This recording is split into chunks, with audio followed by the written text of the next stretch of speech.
Bonjour, Gmara de Megillah, le traité de Megillah chapitre 1 à la page 11b. On venait d'expliquer dans ce que nous disait la Gmara qu'il y avait, on avait terminé sur ça dans la page précédente, sur les trois grands rois qui ont régné sur ce monde. On a fait quelques commentaires déjà en avance, mais on va faire comme si on ne l'avait pas fait. Et la Gmara va justement poser la question, mais attends, des rois qui ont régné sur le monde, il n'y en a eu que trois, et pourtant. Donc la Braïta avait affirmé ces trois hommes ont régné sur le monde entier, or la Gemara va contester l'affirmation en disant que d'autres rois ont détenu à un moment donné ce pouvoir absolu. Et en guise de préliminaire, elle va regrouper leurs noms dans une formule mémotechnique. Donc il y a une formule mémotechnique à retenir pour savoir qui sont ces rois, autres rois qui ont donc à un moment donné régner sur le monde à un moment donné, peu importe quand, mais il y a un moment donné, comme ça, ils étaient entre guillemets, le roi du monde. Alors, Siman Shasdach. Voilà, on peut dire comme ça. Alors, il y a un commentaire, donc la formule mémotechnique Shasdach, que fournit la Gemara, est composée en fait des initiales du nom de ces rois. Alors, quels sont les rois qui ont dans cette formule mémotechnique, régner sur le monde à un moment donné?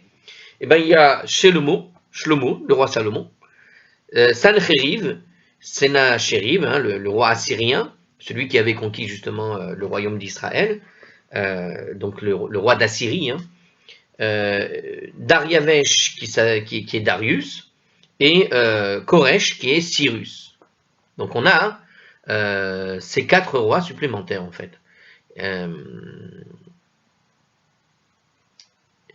Alors il dit comme ça, donc, Siman Shasdach, Vetuleka, et il n'y en a pas d'autres, Veha Ika Shlomo, et pourtant il y a bien Salomon, a priori, qui a régné à un moment donné sur le monde. Donc pourquoi ne pas mentionner Salomon?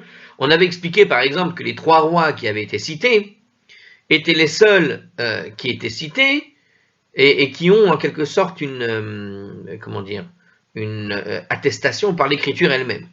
C'est-à-dire qu'on a des passages dans la Torah qui témoignaient en quelque sorte de leur grandeur. Et c'est pour ça que, par exemple, on n'avait pas cité Alexandre le Grand parmi les grands rois. Sauf que là, ils viennent de citer, par exemple, Salomon comme faisant partie de ces rois. Alors, pourquoi ne pas avoir cité Salomon? Des traces de Salomon dans la Torah, il y en a quand même, dans le livre des rois. Il est quand même assez présent. Alors la Gemara répond, L'Osalik Malchouté, le règne de Salomon n'a pas été achevé, alors que les autres monarques, donc ça c'est la réponse de la Gemara, et on explique pourquoi, quelle est la réponse, qu'est-ce qu'il veut dire par là la Gemara quand il dit que le règne de Salomon n'a pas été achevé. Les autres monarques, eux, qui ont été évoqués dans notre Braïta, avaient achevé leur règne jusqu'au bout, et c'est pour ça qu'ils ne figurent pas parmi eux. Alors, je rappelle quand même les trois rois qu'on avait cités, on avait dit Nabuchodonosor, si je me rappelle bien, voilà, Nabuchodonosor, Achashverosh et Achaz. Achaz, oui, je crois que c'est ça. Alors on y va, je vais le vérifier encore. Achav, pas Achaz, excusez-moi. D'accord, donc on a Achav, Assuérus et Nabuchodonosor. Elle était où cette braïta? Oui, tout va bien. Donc a priori, c'est ce que je viens de citer. Alors,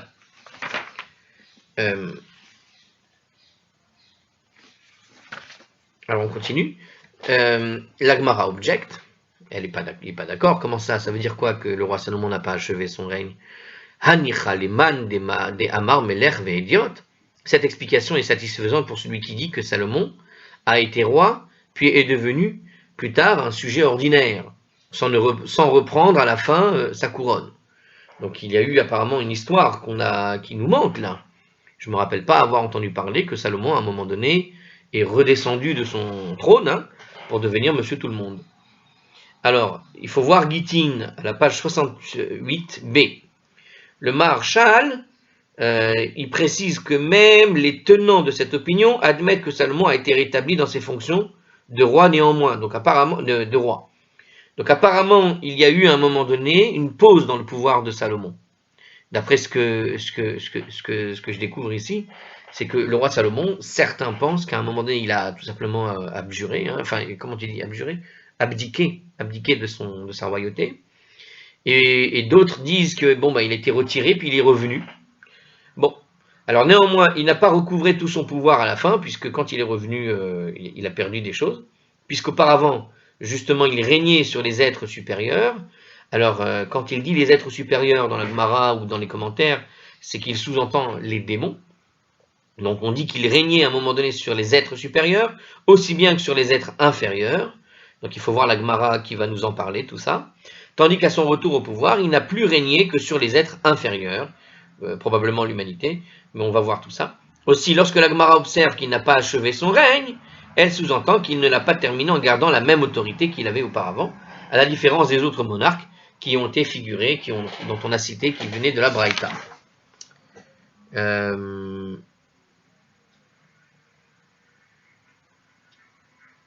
Oui, c'est ça, voilà, je les ai retrouvés. C'est bien Achab, Achashverosh et Nebuchadnezzar, c'était tout simple, c'était juste avant. Alors, on continue. Bon, c'est ce commentaire, voilà, c'est intéressant, mais c'est vraiment bizarre. Maï Ika Lememar, mais qu'y a-t-il à dire pour justifier que le roi Salomon ne fasse pas partie de la Braïta? Donc, ça ne marche, cette opinion que le roi Salomon était à un moment donné devenu un homme ordinaire, mais il y en a qui disent qu'il n'est pas devenu comme ça. Ça, c'est d'après celui qui dit que Salomon a été roi, puis est devenu ordinaire. Mais ensuite, il est redevenu roi de toute façon. Alors, comment tu peux répondre à cette question-là?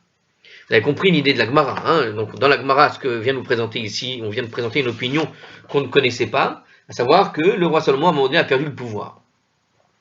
Certains pensent qu'il a perdu le pouvoir complètement, il est devenu monsieur tout le monde. Certains pensent que, même pour celui qui pense qu'il aurait perdu le pouvoir, à un moment donné ou à un autre, il est revenu au pouvoir, quoi qu'il arrive. Donc il a peut-être fait une pause dans la royauté, et puis il est revenu. D'accord? Donc comment tu réponds à ça? Alors on a déjà répondu par rapport au commentaire du Maharsha, mais il y a peut-être d'autres choses à apprendre ici, avec la Gemara. La Gemara répond que le règne de Salomon était un peu particulier. Il dit comme ça, Shlomo milleta achariti havabe. Salomon avait quant à lui quelque chose de particulier que les autres rois n'avaient pas dans la Braïta. Shemalach ha'ailyonim ve'alatartonim. Donc comme disait ce commentaire qui venait de Gittin, ici apparemment ils reprennent les mêmes termes plus ou moins. Donc il dit, il régnait sur les êtres supérieurs, et Rashi nous explique, c'est Rashi qui nous explique que ce qu'on appelle les êtres supérieurs, ce sont les démons. Et il régnait aussi sur les êtres évidemment inférieurs. Vayeshev Shlomo al Kiseh Hashem, chez Nehemar, Vayeshev Shlomo al Kiseh Hashem. Parce qu'il est dit dans un texte, alors c'est probablement dans le livre des rois, eh ben non, c'est dans le livre des Chroniques, chapitre 1, le Chronique 1, chapitre 29, verset 23. Là-bas, il est écrit donc, et Salomon s'installa sur le trône de Dieu. Donc qu'est-ce que ça veut dire le trône de Dieu? Alors le Maharsha explique que l'expression trône de Dieu fait allusion au ciel, aux cieux, et ajoute que les démons planent dans l'air situé au-dessus des cieux. Ainsi, déclarer que Salomon a pris la place dans le trône de Dieu, c'est décrire d'une manière métaphorique sa position assise dans les cieux en position dominante par rapport aux démons.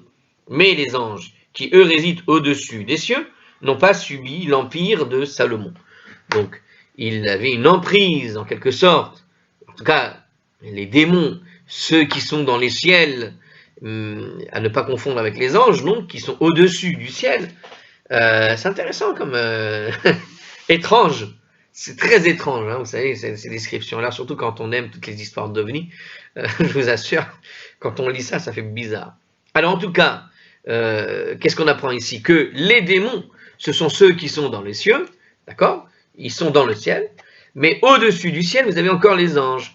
Et ce que nous dit ici le Maharsha, c'est qu'il y a une différence à faire entre les anges et les démons, à savoir que les démons, ce sont ceux seulement qui sont au ciel, et que, quelque part, le roi Salomon avait une emprise sur eux, il avait en tout cas, il se faisait écouter par eux. Hein. Alors, il régnait sur les êtres supérieurs, les démons, nous dit Rashi, et sur les êtres inférieurs, donc on a lu ce commentaire, ça y est, donc il avait un règne un peu particulier, comme il avait ce règne un peu bizarre, hein, on peut le qualifier comme ça, d'une certaine façon, il n'a pas été cité parmi les autres rois. parce que c'est pas tout à fait le même genre de règne qu'a eu les autres rois. Voilà. Alors la Gemara conteste de nouveau la Braïta, malgré tout. Veha Ava Sancheriv, et pourtant il y a eu Sancheriv, hein, le grand roi assyrien, hein, dans l'histoire du monde. Donc on sait qu'à un moment donné, la Syrie a conquis vraiment énormément de territoire. Et bon, ensuite elle s'est fait rattraper par les Babyloniens, mais tout de même, est-ce qu'il n'y a pas eu un moment la possibilité de dire que Sancheriv a gouverné sur le monde entier, d'une certaine façon, puisqu'il avait étendu vraiment sa force un peu partout. Alors, Veha Ava Sancheriv, et pourtant il y a eu Sancheriv, lui aussi, à un moment donné, a régné sur le monde entier. Est-ce que le monde entier, ici, il faut le traduire par Moyen-Orient? C'est une bonne question. Alors, en tout cas, Sancheriv, à un moment donné, a régné sur le monde entier. Comme il est écrit, Dirtiv, Mi Bechol Elohei Haratzot Ha'ele, Asher Itzilu et Artzam Miyadi. Ainsi qu'il est écrit. Qui d'entre tous les dieux de ces terres-là a délivré sa terre d'entre mes mains? Je répète, qui d'entre tous les dieux de ces terres-là a délivré sa terre d'entre mes mains? Dans Isaïe, chapitre 36, verset 20, ce verset. Même si la Gemara prend indubitablement en compte, même à ce stade de l'analyse, que Sancheriv n'a jamais conquis Jérusalem, elle n'en considère pas moins cet échec comme une exception négligeable au regard de sa vaste et fructueuse conquête militaire sur toutes les villes fortifiées de Yehuda. Hein. Pour rappel, donc, Sancheriv, c'est donc celui qui a conquis le royaume d'Israël, c'est-à-dire on était dans une période où le royaume d'Israël était partagé en deux royaumes, en fait. Ce qu'on a appelé le royaume d'Israël au nord et, entre guillemets, le royaume d'Israël au sud, qui s'est fait appeler le royaume de Yehuda, puisqu'il contenait en réalité que la tribu de Yehuda et de Benjamin. Donc c'était le royaume de Yehuda au sud, qui était la continuité de la descendance de David et de Salomon, et au nord, c'était le royaume d'Israël qui avait été, en quelque sorte, initié par les opposants à la dynastie de David. Et puis, arrivé au bout de 2 siècles après le schisme qui avait eu lieu à la suite du règne du fils de Salomon, il y a eu la conquête des Assyriens. Et à la tête des Assyriens, il y avait donc Sennacherib vers moins 722, quelque chose comme ça. Donc ce qui s'est passé, c'est que Sennacherib a conquis tout le nord, et il a conquis aussi des villes dans le royaume de Yehuda, mais il n'a pas réussi à conquérir finalement Jérusalem. Donc Jérusalem a survécu à la conquête de Sennacherib, mais la question se pose. Donc la question qui est posée ici, qui va être posée à la suite, c'est qu'au fond, quelque part, il n'a jamais conquis Jérusalem, justement. Puisqu'il ne l'a pas conquis, on ne peut pas affirmer qu'il était le maître du monde à ce moment-là, puisqu'il n'a pas été maître du royaume de Yehuda. Donc il pose la question comme ça. Donc dans le livre, en tout cas, de Isaïe, il le dit comme ça. Qui, d'entre tous les dieux de ces terres-là, a délivré sa terre d'entre mes mains? Il ressort donc que Sancheriv avait donc conquis toutes les terres. Et pourquoi est-ce qu'il n'a pas été cité dans la Braïta, hein? C'est-à-dire que dans ce texte de Isaïe, on voit qu'il dit que parmi tous les dieux de ces terres-là, a délivré sa terre d'entre mes mains. C'est-à-dire que Dieu, le Dieu, entre guillemets, des Juifs, dans le contexte de Sancheriv, qui est polythéiste, eh bien, quelque part, a délivré le peuple juif, le peuple du royaume de Yehuda, d'accord, de la mainmise qu'avait Sennacherib sur toute la terre. C'est ce qu'affirme ce texte. Puisqu'il a une mainmise sur toute la terre, comment ça se fait qu'on ne compte pas, au fond, Sancheriv parmi les rois qui gouvernaient donc sur toute la terre? Réponse de la Gemara.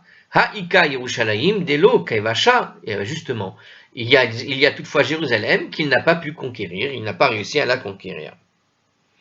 Donc, comme il ne l'a pas conquis, de ce fait son règne ne s'étendait pas sur le monde entier, à la différence de ceux qui ont été cités dans la Braïta et qui ont conquis effectivement Jérusalem. La Gemara conclut ici, nous dit au contraire que la miraculeuse défaite de Sancheriv lors de la bataille contre Jérusalem, dans Isaïe chapitre 37, versets 32 et 36, rend insignifiantes les autres victoires accumulées durant la campagne de Judée. Par conséquent, la Braïta ne saurait ignorer cet échec survenu à Jérusalem, à qui barre en quelque sorte à Sennacherib l'accès de rang supérieur des souverains du monde. Quelque part, tant que tu n'as pas conquis Jérusalem, c'est que tu n'as rien conquis. Il y a un côté intéressant ici qu'on peut souligner. que ça veut dire conquérir le monde? C'est ça qui est étrange, même dans l'expression. Est-ce qu'on peut, comment tu sais qu'il a conquis le monde? Est-ce qu'il est allé jusqu'en Grande-Bretagne, les îles de Grande-Bretagne, aller conquérir là-bas les ancêtres des Celtes, à moins que les ancêtres des Celtes, ce sont des gens qui sont arrivés justement de ces régions-là, qui sont allés se réfugier là-bas. Bref, est-ce qu'il a conquis le monde entier? Vraiment, vraiment? Ça semble étrange, cette affirmation, je veux dire. J'ai pas de souvenir que les Assyriens avaient conquis la Grèce à l'époque, par exemple, ou la Germanie, ce genre d'endroit. Est-ce que ces endroits existaient déjà à l'époque, ou est-ce qu'il y avait une présence attestée d'un peuple organisé, ou pas du tout? Bon. Alors, on pourrait comprendre le texte, si ça dérange, on pourrait comprendre le texte dans le sens de la conquête, comment dire, de la conquête de la terre tout entière, c'est-à-dire y compris Jérusalem, on pourrait dire. C'est-à-dire, la terre d'Israël souvent est qualifiée comme étant la terre.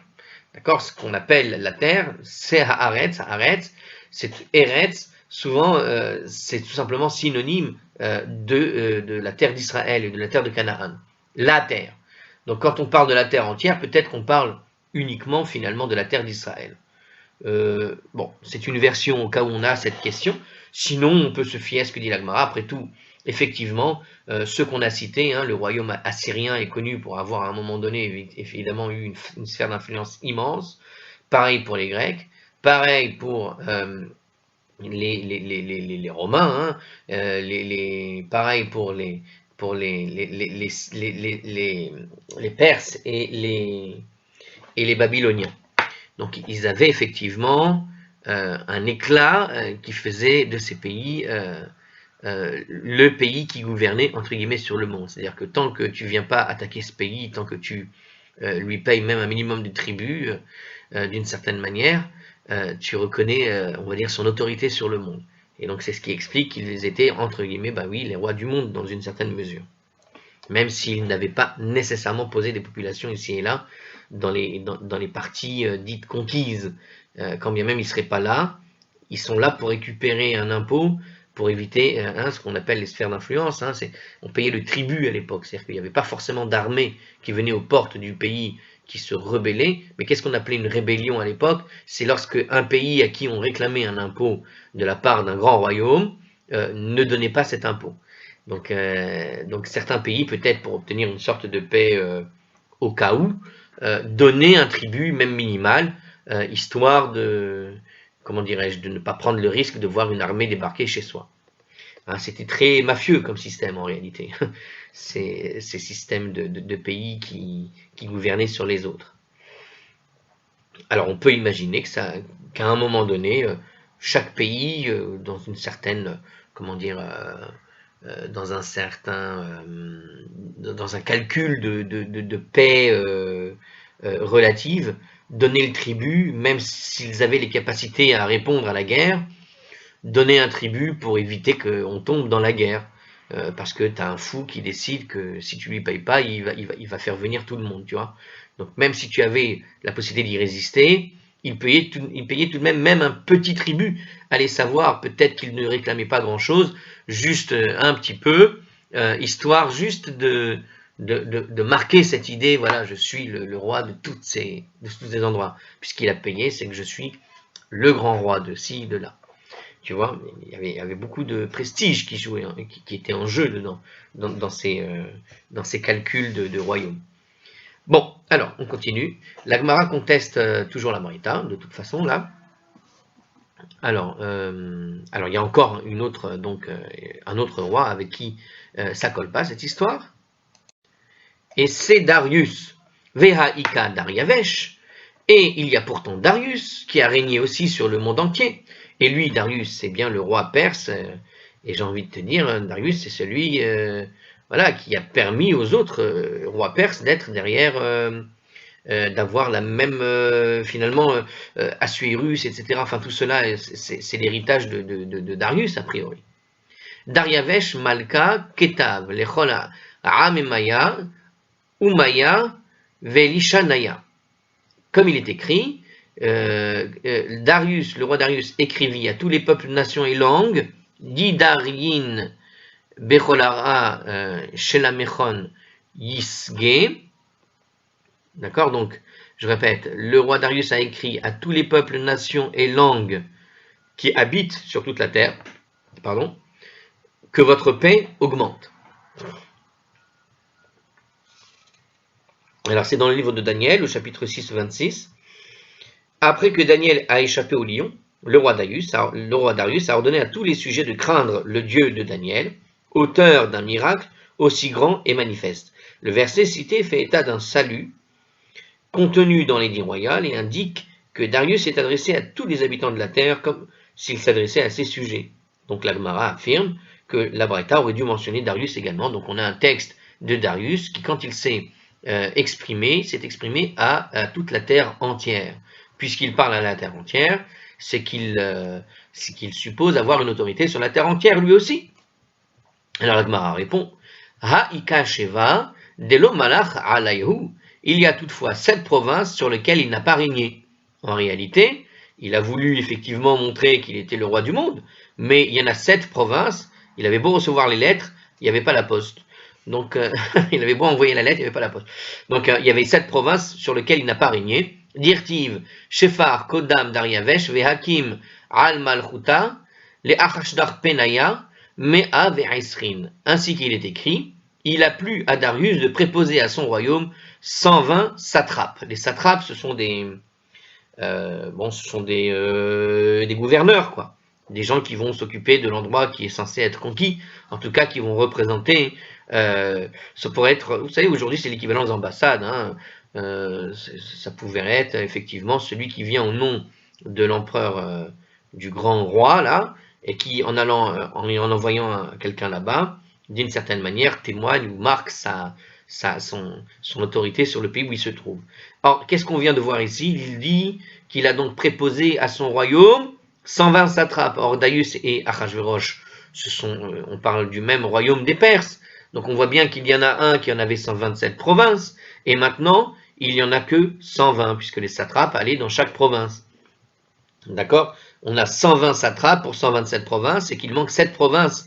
Donc il y a 7 provinces qui ont échappé à son pouvoir. Puisque Darius n'exerce pas le pouvoir sur les 7 provinces, il ne figure donc pas dans la Braïta. Tout simplement, il y avait 127 provinces pour Assuérus, lui il n'en a que 120, il en manque 7, c'est qu'il en a perdu 7. Alors l'écriture signale que Darius a régné sur 120 provinces, quand ailleurs dans Esther 1.1, elle signale que son successeur, Assuérus, a régné sur 127 provinces. Donc la domination de Darius n'était donc pas totale et universelle, à la différence donc de Assuérus qui était vraiment allé partout. Ok, alors on continue. Alors il y a un autre commentaire ici. Pourtant, l'écriture note expressément que Darius a expédié son édit à toutes les nations de la terre, les exhortant à craindre le Dieu de Daniel. Or, puisqu'il n'a pas régné sur ces 7 États, dans quel but alors a-t-il expédié cet édit, en quelque sorte, hein, comme j'ai dit, voilà, il a expédié à un endroit, mais eux, ils n'ont pas reçu, il n'y avait pas la poste. Donc, il y a 7 provinces, donc en tout cas, il a envoyé son édit partout. Donc, pourquoi l'avoir envoyé partout si tu l'envoies dans des endroits où tu n'as pas de pouvoir? Pourquoi est-ce que tu voudrais que des endroits où tu n'as aucun pouvoir viendraient finalement obéir à ta volonté? Le Maharsha explique que Darius souhaitait simplement porter à la connaissance de ces 7 provinces l'intervention miraculeuse que Dieu a fait en faveur de Daniel. C'est-à-dire que le miracle était suffisamment énorme pour aller dire à tous les royaumes, même ceux sur qui il n'avait aucun pouvoir, la grandeur de Dieu et le miracle qui s'était produit avec Daniel.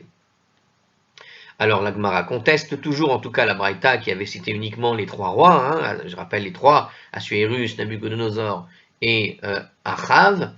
Donc il continue en contestant avec un autre roi qui est Koresh cette fois-ci. Koresh, c'est Cyrus en français. Veha Ika Koresh, mais pourtant il y avait aussi Koresh, il y avait Cyrus qui a régné sur le monde entier puisqu'il est écrit, Dirtiv, Ko Amar Koresh Meler Paras, Kol Mamlachut Haaretz Natan Li Adoshem. Comme il est écrit, ainsi parle Cyrus, roi de Perse. Tous les royaumes de la terre, Dieu m'a donné. Donc, dans Ezra, le livre d'Ezra, c'est le chapitre 1, le verset 2.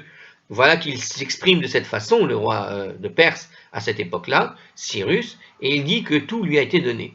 S'il en est ainsi, comment ça se fait que, effectivement, Cyrus n'appartienne pas à ces rois sur qui on disait que, comment ça se fait qu'on n'a pas mis dans la Braïta, dans la liste des rois sur qui on dit qu'ils ont régné sur toute la terre à un moment ou à un autre. Alors, la Gemara répond que la propre déclaration de Cyrus n'est pas digne de foi. C'est Cyrus qui parle tout seul. Voilà, en gros, c'est Cyrus qui est un grand mythomane, si je puis dire. Alors, il n'est pas mythomane sur une bonne partie de là où il va régner, mais en affirmant que Dieu lui a donné toute la terre, là, il est un petit peu en train de se vanter. Hatam, ishtabuhehu, dekam ishtabah benavshe. Là, Cyrus se vantait pour lui-même, en gros. Il se vantait de sa personne.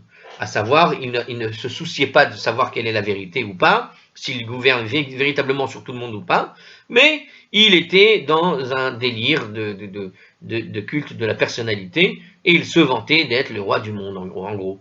Et c'est pourquoi la Braïta ne l'a pas mis dans la liste des souverains universels authentiques. Bon, alors la Gemara retourne à son exégèse maintenant de la Megillah. Bon, on a fait cet épisode, voilà, on vient de parler de l'épisode des rois qui ont gouverné sur le monde, et comme effectivement Assuérus faisait partie de ces rois-là, tel qu'il a été défini en tant que tel, on a... alors, ça, je vais vous dire pourquoi est-ce que c'était important de faire toutes ces précisions. Il y a une raison en réalité. Cette raison, encore une fois, hein, c'est parce que la Megillah nous parle de quoi? Elle nous parle du danger qu'a été Aman. Et le danger qu'a été Aman n'a pas été un danger qui s'est limité, on va dire, à la sphère de la Perse et à la sphère de Jérusalem. Elle ne s'est pas limitée nulle part. Et c'est pour ça qu'on vient nous préciser qu'ils étaient le roi du monde. C'est pour ça que la fête de Purim doit être fêtée par tous les juifs et pas uniquement par ceux qui, entre guillemets, seraient concernés. Je vous ai déjà expliqué cette notion de Purim du monde. Il existe d'autres Purim. Comme j'avais expliqué, par exemple, il existe ce qu'on appelle le Purim d'Alger. Et vous avez un Purim qui existe, une sorte de petite fête, où on marque le coup avec des textes et des psaumes qu'on lit, qui ont été rédigés pour cette occasion-là par des grands rabbinim d'Algérie, et notamment de Alger, où il y avait eu la fameuse menace d'un certain Charles Quint dans le XVe siècle ou du XVIIe siècle, enfin peu importe quand, mais l'idée est de comprendre qu'il y a eu des Purim qui ont été créés ici ou là. Mais ça, ce sont des Purim communautaires en fait. C'est-à-dire que ce sont des Purim où il y a une réelle menace, mais limitée dans l'endroit où se déroule le phénomène, c'est-à-dire le sauvetage in extremis de la communauté en question.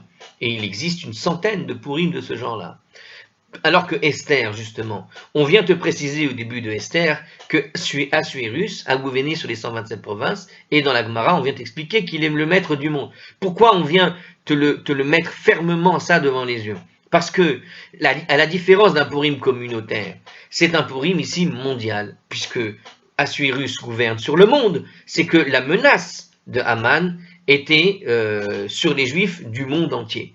Et c'est pour ça qu'il faut justifier en quelque sorte cette mainmise d'Assuérus sur le monde, pour qu'il n'y ait pas quelqu'un qui vienne te dire « Bon, mais tu sais, moi j'habitais là-bas et j'étais pas concerné par l'histoire de Esther, ça ne me concernait pas.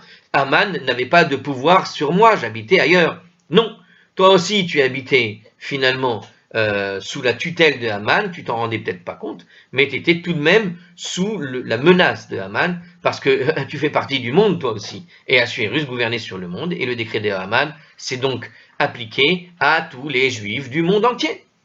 Donc tu ne peux pas te dédouaner et dire moi je n'ai pas besoin de fêter Purim en quelque sorte. Voilà, c'est un moyen de bien faire comprendre que Purim n'est pas une fête communautaire, à juste une communauté particulière, comme celui qui n'aurait été à l'époque, qui n'habitait que la Perse ou que Jérusalem, puisque c'était aussi ces deux grandes villes qui étaient surtout visées, mais en réalité, l'ensemble des endroits où pouvait se trouver un juif. Et donc tous les juifs sont concernés. La Gemara retourne à la Megillah maintenant. Bayamimahem, Keshevet Amelech, en ces jours-là, lorsque le roi s'est assis. La Gemara croit comprendre de ce verset que le roi vient juste de s'asseoir, dans le texte en tout cas, en ces jours-là, lorsque le roi s'est assis. Ça veut dire quand il a commencé à entamer son règne, nous explique Artscroll pour le moment. Donc en ces jours-là, quand le roi s'est assis, le verbe la chevette en hébreu ne veut pas dire simplement s'asseoir, il veut dire aussi s'installer. Donc lorsqu'il a assis son pouvoir, on le dit aussi en français dans une certaine mesure, lorsqu'il a commencé à asseoir son pouvoir, on dit ça en français, eh bien en hébreu, vous avez un peu la même idée. Le verbe asseoir ne veut pas dire s'asseoir au sens où j'étais debout et je me mets sur une chaise, mais ça veut aussi, ça veut dire donc l'idée d'installer, de renforcer le pouvoir, etc. Donc il y a vraiment la même idée qu'on trouve en français dans un certain contexte en tout cas. Et donc quand il dit en ce jour-là le roi s'est assis, il faut vraiment le comprendre dans l'idée le jour où il a commencé à entamer son règne, nous explique Artscroll. Ortiv Batra Bishnat Shalosh le Molcho. Or il est écrit immédiatement après à la 3e année de son règne. Donc c'est un peu bizarre. Donc le verset déclare en réalité que l'événement qui a eu lieu en fait quelques années plus tard, et voilà que au tout début, on te dit qu'il venait d'asseoir son pouvoir, il venait de prendre le pouvoir. Donc quand est-ce que s'est déroulée finalement cette histoire? Quand il vient de prendre le pouvoir ou 3 ans après? Donc c'est un petit peu, il y a une bizarrerie comme ça. Alors, donc ça c'est la question, on va voir les versets dans le commentaire. Le commentaire nous donne les versets pour bien comprendre la difficulté. Reprenons ces versets en entier. En ces jours-là, lorsque le roi Assuérus s'est assis sur son trône royal qui se trouvait à Shushan, la capitale, à la 3e année de son règne, il a donné un festin à l'ensemble de ses ministres. Donc il a donné un festin à l'ensemble de son règne. Alors, quelle est la difficulté? Il apparaît au premier verset, donc ici, quand le roi s'est initialement assis, que le festin d'Achavérosh s'est déroulé au début du règne. Mais cette déduction est aussitôt contredite, puisque le verset d'après déclare que le festin a eu lieu à la 3e année du règne. Donc en fait, au tout début, on parle en fait du festin. Donc il a donné un festin en ces jours-là, lorsque le roi s'est assis. Alors, minute. Vaïbim Achashverosh, Amolech Meodoveat Kush, Sheva Vesumuya Medina. Bayamim Ha'em. Bayamim Ha'ele. Alors, ça tombe bien, j'ai la Megillah juste ici, puisque c'est une période où on se rapproche de Purim. Alors, j'avais la Megillah sous la main. On va relire le texte en hébreu, parce que je ne comprends pas, si on n'a que ce verset, il nous manque un indice pour comprendre ce que dit l'Agmara. Alors, je vais refaire. Donc, Bayamim Ha'em, donc en ces jours-là, Kashevet, lorsqu'il s'est assis, le roi Achashverosh, Al Kiseh Malchuta, Asher Beshushan Abira. Bishnat Shalosh le Molcho Asa Mishte. À la 3e année, il a donc fait le Mishte. Pour montrer sa richesse et pour montrer la grandeur de son royaume. Mais pourquoi donc c'est comme s'il y avait ici une notion d'inauguration en fait. On a l'impression ici que le roi Assuérus va inaugurer sa prise de pouvoir. Or, cette inauguration de prise de pouvoir semble bizarre, puisque au fond, il ne le fait que quand 3 ans après son accession au trône. Alors, pourquoi avoir attendu 3 ans? Pour célébrer la prise du pouvoir. C'est ça qui se passe ici comme problème. Donc, alors si je continue le texte, ici la Gemara va chercher à concilier la signification du terme kashevet, du verset 2, avec l'information contenue dans le verset 3, à savoir que c'était la 3e année qu'il va finalement faire ce festin. Donc comment comprendre qu'il fasse une sorte d'inauguration du pouvoir 3 ans après qu'il ait pris? Pourquoi il a attendu en gros? Alors Rava répond, la Gemara répond, Amar Rava Maï Keshevet, mais Rava répond, qu'est-ce que veut dire il s'est assis? L'achar shenit yashva d'arto, après que ce soit apaisé son esprit. En fait, l'idée de s'asseoir, ça n'est pas l'idée du moment où il va prendre le trône, mais plus de l'idée où il a apaisé son esprit. Qu'est-ce que ça veut dire apaiser son esprit? On peut imaginer, avant de lire même le commentaire, on peut imaginer qu'il est apaisé son esprit, voilà, comme on l'a dit un peu précédemment dans la page précédente, c'est que quand il a pris le pouvoir, il a un petit peu volé le pouvoir, vous voyez. Donc on pourrait imaginer que quand il a pris ce pouvoir, il avait besoin, on va dire, d'asseoir le pouvoir, mieux que ça, c'est-à-dire de confirmer son pouvoir et d'apaiser son esprit. Ça pourrait vouloir dire aussi, voilà, d'abord faire une petite purge de tous les opposants, ce genre de choses, hein, tout celui qui serait pas d'accord. Vous voyez l'idée? Il a apaisé son esprit au sens où il a attendu de voir si tout le monde l'a accepté pour commencer à célébrer, comme on dit, hein, ne vend pas la peau de l'ours avant d'avoir tué. un petit peu l'idée ici, hein, surtout que l'ours est comparé à Assuérus, je crois que c'était lui. Hein. Alors, en tout cas à la Perse. Alors Rava dit, quel est le sens de quand il est assis, donc, après qu'il se soit apaisé son esprit. Alors il explique tout de même, Shev signifie indifféremment reposer ou s'asseoir. Donc on peut aussi lui dire tout simplement l'idée de, parce qu'il le dit en hébreu ici, enfin en araméen, chez Nitiashva, Leitiashev, ça veut dire s'asseoir, mais s'asseoir veut aussi bien dire donc reposer, que l'idée de vraiment passer de la position debout à assis. Donc en hébreu, vous avez en fait trois notions du verbe asseoir.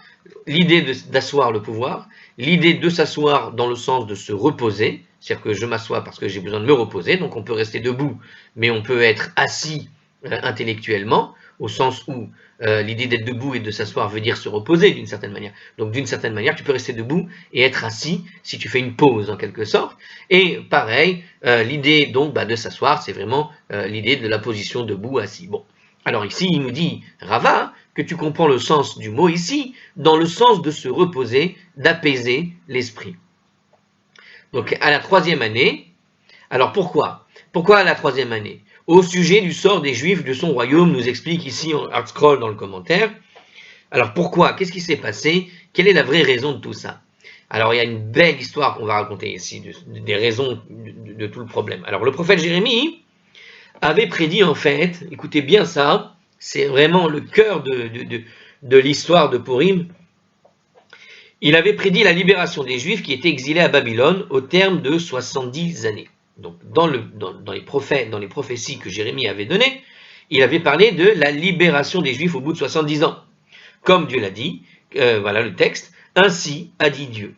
Donc c'est Jérémie, chapitre 29, verset 10. Ainsi a dit Dieu, quand Babylone sera au terme de 70 ans révolus, je me souviendrai de vous et de vous ramener en ces lieux, etc. De vous ramener en ces lieux. Donc il y a une promesse au bout de 70 ans révolus, d'accord, que Dieu ramènera le peuple juif chez lui. Jérémie n'avait toutefois pas précisé le décompte exact de ces 70 ans. Donc, il y a grosso modo 70 ans qui doivent s'écouler, mais de quand à quand exactement, hein? Quand Babylone sera au terme de 70 ans, c'est le texte original. Voilà. Maintenant, qu'est-ce que ça veut dire quand Babylone sera le terme de 70 ans révolus? Qu'est-ce que peut vouloir dire Babylone sera au terme de 70 ans révolus? Or, tous les rois païens qui ont régné sur les Juifs à cette époque, donc on a donc un problème, on ne sait pas quand va finir ce 70 ans en question, on ne comprend pas quand est-ce qu'il commence, on ne comprend pas vraiment quand est-ce qu'il finit. Et il dit, tous les rois païens qui ont régné sur les Juifs de cette période d'exil connaissaient cette prophétie de Jérémie. Donc tout le monde savait qu'il y avait une prophétie qui prévoyait que les Juifs allaient pouvoir se libérer et revenir en Israël au bout de 70 ans. Et ils attendaient en fait, ils attendaient l'échéance. Avec beaucoup d'appréhension, chacun était un petit peu effrayé par cette chose-là, on peut l'imaginer, d'autant plus qu'au fond, les Babyloniens qui avaient exterminé, qui avaient en tout cas chassé les Juifs d'Israël, qui avaient pillé et brûlé le temple, finalement, se sont fait quelque part retourner. Ils ont été détruits par les Perses. Donc d'une certaine manière, ce grand royaume qui était la Babylonie sous Nabuchodonosor, cette grandeur qu'avait Nabuchodonosor, s'est fait balayer au bout de 70 ans, effectivement, d'accord, au bout de quelques années seulement même. Donc on voit que la Babylonie, qui a donc attaqué le peuple juif, qui a brûlé le temple, s'est fait balayer. Donc il y a quand même une observation de la part des autres nations qui disent mais comment la Babylonie, qui a été si grande, s'est fait finalement démonter, si je puis dire. Alors, et parmi et voilà que tu sais qu'il y a eu des prophéties qui ont été données contre les Babyloniens par ces mêmes Juifs qui ont été conquis par eux. Et voilà que tu entends ces prophéties et tu vois dans les faits que les prophéties, une partie d'entre elles ont bien été réalisées. La Babylonie s'est fait démonter. Alors qui aurait pu imaginer, au bout de 70 ans, au bout de quelques années à peine après la conquête des Babyloniens, que la Babylonie puisse perdre aussi facilement, d'une certaine manière. Donc, il y a une connaissance dans le monde de l'époque de ces prophéties, avec un certain constat dans la réalité du terrain. Et donc, ils appréhendaient ces prophéties.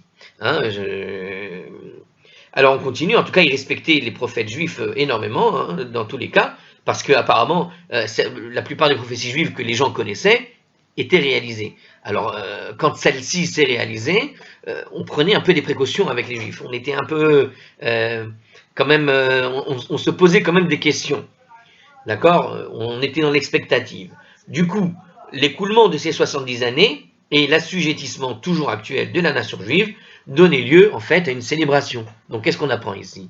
C'est que le grand repas, le grand festin à la 3e année de Assuérus n'était pas lié à l'accession au trône.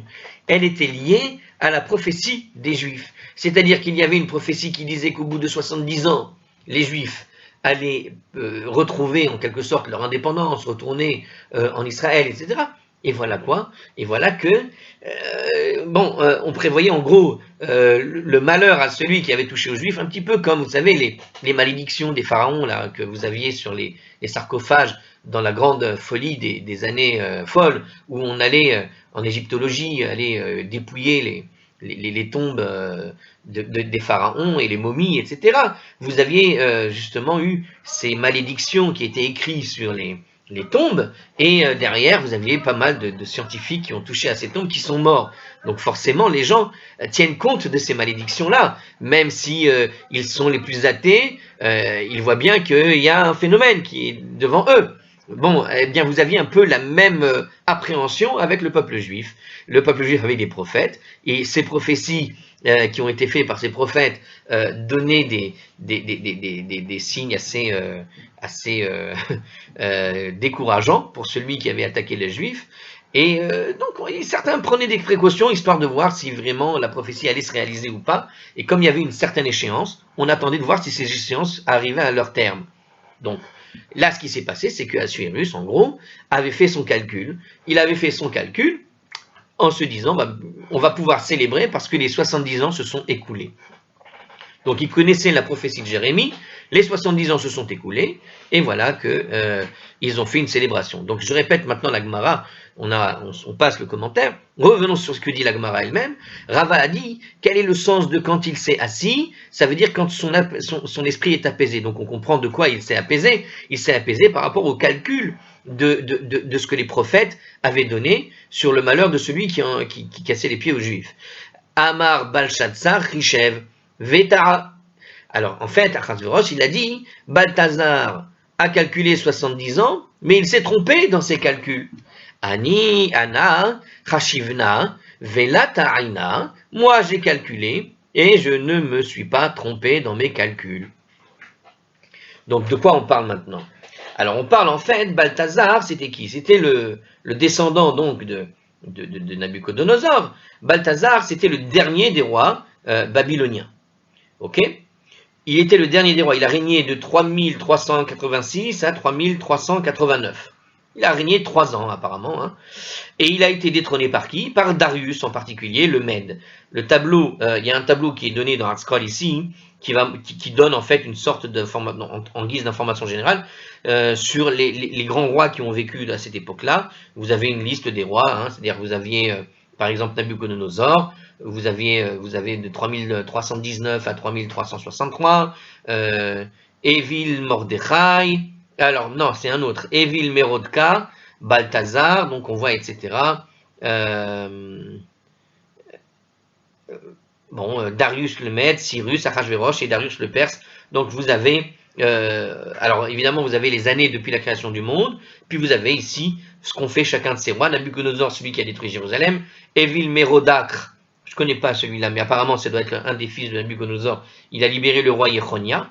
Balthazar de Babylone, toujours pareil, dernier roi babylonien. Ensuite Darius le Mède de Perse et de Médie a vaincu Balthazar. Cyrus, Perse-Médie, a autorisé le retour des exilés et la reconstruction du temple. Achashverosh, lui, c'est le mari de Esther qui a stoppé la construction du temple. Et Darius le Perse, c'est le fils d'Esther qui a favorisé l'achèvement de la construction du temple, lui, par contre. Donc on a ici, un tableau intéressant et qu'on va expliquer la prochaine fois, puisqu'on s'est un petit peu attardé. À la prochaine vidéo.